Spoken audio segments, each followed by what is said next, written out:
Sir అందరూ మీ గురించి సినిమాలో అది తీశారు ఇది తీశారు అని అంటున్నారు, కానీ నాకు ఒక మాట బాగా నచ్చిందండి.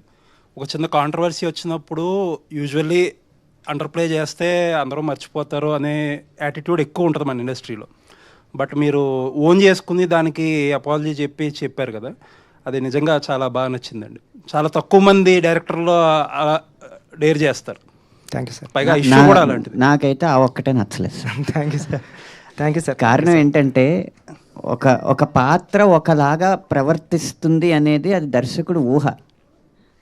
ఆ ఊహతో చేసింది. అంటే ఇక్కడ ఇంగ్లీషు మాట్లాడగలిగినోడు గొప్పోడు, పిహెచ్డీలు పట్టభద్రులు వాళ్ళు ఆలోచన విధానమే సరైంది అన్నది ఎక్కువైపోవడం వల్ల ఎవరైతే సోషల్ మీడియాలో వోకల్గా ఉన్నారో, ఎవరైతే మాట్లాడి పదాలు గుమ్మనించి చేస్తున్నారో వాళ్ళ అభిప్రాయం రుద్దబడి ప్రభావితం అవడం తప్ప, ఒక దర్శకుడికి ఒక పాత్ర ఇలా ప్రవర్తిస్తుంది అనే స్వేచ్ఛ కూడా ఇవ్వకపోతే మనం సృజనాత్మకతకి ఏం చేసినట్టు?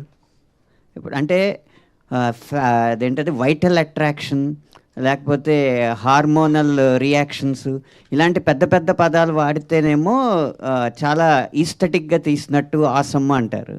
అదే ముట్టేస్తానని వాడి ట్రైబ్ భాష వాడి మాట్లాడితేనేమో ఇది వల్గారిటీ అంటారు, ఆబ్జెక్టిఫికేషన్ అంటారు.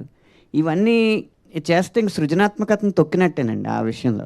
బుచ్చిబాబు గారు ఎంతో సంస్కారంతో వారి మనోభావాలు దెబ్బతిన్నాయన్న ఉద్దేశంతోనో, లేకపోతే ఎవరిని బాధ పెట్టకూడదు, ప్రజాస్వామ్యం అంటే 49:51 కాదు 99:1 అయినా కూడా తప్పే అన్న ఉద్దేశంతో ఆయన సారీ చెప్పుండొచ్చు. కానీ ఇలాగే జరుగుతూ ఉంటే తర్వాత డాక్యుమెంటరీలకు తప్ప ఇంకా కమర్షియల్ సినిమాల్లో గొప్ప పాయింట్ చెప్పలేం. లేదులేండి, అదే మీరన్న ఆ సంస్కారం ఏదైతే ఉందో దాన్నే అప్రిషియేట్ చేస్తున్నాను నేనేమి వాళ్ళు కరెక్ట్ ఏం రాంగ్ అనే ఆ డిబేట్లో. ఇది మామూలుగా అంటే హీరోయిన్ క్యారెక్టర్ చాలా సూపర్ క్యారెక్టర్ అండి. నేను రాసుకున్నది అయితే అది 2-3 సీన్లు లేకపోవడం వల్ల. అంటే నాకు ఎందుకు అనిపించింది అంటే, రామ్ చరణ్ గారి క్యారెక్టర్ ఒక దాంట్లో ఇలా కమర్షియల్గా బిహేవ్ చేస్తారు, నెక్స్ట్ సీన్లోనే విలన్స్ ఏదో చేస్తుంటే అడ్డుకుంటారు. అండ్ సెకండ్ హాఫ్లో అమ్మాయికి ఏదైతే రీజన్ చెప్తాడో ఇమీడియట్గా అమ్మాయి రెస్పాండ్ అయిపోతుంది కదా, ప్రాబబ్లీ ఏదో. అదే సార్ ఆ 2 సీన్లు అండి ఇప్పుడు యాడ్ చేసాం సార్. ఆ 2 సీన్లోనే ఆ 2 సీన్లు యాడ్ చేయడం. షేర్ కూడా వచ్చారు, నిన్న చూశారు, అన్న ఎంత బాగుంది కదా అన్నారండి. కొద్ది లెంత్ భయపడి తీసామని సార్. ఎక్కడ ఇట్లాంటి కామెంట్స్ ఇట్లాంటి విమర్శలు వచ్చినప్పుడు దాన్నే ఎక్కువగా మాట్లాడుకుంటున్నారు, కానీ మీరు చెప్పిన సబ్జెక్ట్ అనేది డీవియేట్ అయింది.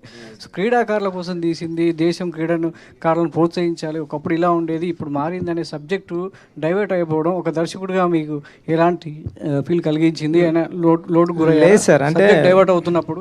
సార్ అది మీరు అన్నట్టు అనంత్ శ్రీరామ్ గారు అన్నట్టు ఓన్లీ ఒక 5% 4% పీపుల్ మాట్లాడారు అంతే అండి. ఏదైతే మాట్లాడకూడదు ఆ పాయింట్ గురించి మాట్లాడారు అంతే తప్పండి. 95% పీపుల్ అయితే సినిమాలో ఉన్న కంటెంట్ని, నేను బయటికి వెళ్తుంటే ఇప్పుడు చరణ్ గారు సూపర్ యాక్ట్ చేశారని, ఇలాంటి కథలు రావాలని ఏదైతే మేము నమ్మామో అదే నమ్మారండి. ఎడిటింగ్ రూమ్లో నేను చూసి సూపర్ సినిమా తీసేవరా బుచ్చి అని నేను ఏదైతే ఫీల్ అయ్యానో, నేను ఏ థియేటర్కి వెళ్ళినా సరే నాకు అలాంటి రియాక్షన్ ఉంది సార్. చిన్నదే ఇంకెక్కడన్నా ఉంటుందండి. ఒక పెళ్లి జరిగేటప్పుడు కూడా, పెళ్ళిలో కూడా అదేదో బాగాలేదంటాడండి ఆవిడ వచ్చి. ఆ చిన్నవి ఉంటాయండి, దాన్ని పట్టించుకుని ముందుకెళ్ళడం మనిషి. పెద్దగాడి క్యారెక్టర్ సార్ నాది. పడిపోయినా సరే విలన్స్ ఉండరండి ఆడికి, వెనకాలకి వెళ్ళి చూడ్డు. అసలు విషయం చెప్పట్లేదు. నిన్న టీ తాగడానికి వెళ్ళినప్పుడు భర్తలతో సహా వచ్చిన కొంతమంది మహిళలు ఆయనతో ఏమన్నారు తెలుసా? మీరెందుకు సార్ సారీ చెప్పారు, మాకేం అంత ఇబ్బంది అనిపించలేదు, మిగతా సినిమాలు అన్నిటికంటే కూడా చాలా పద్ధతిగానే ఉంది, మీరు అంత ఎందుకు స్పందించారు, అంత సారీ ఎందుకు చెప్పారు అని అడిగారండి మహిళలు.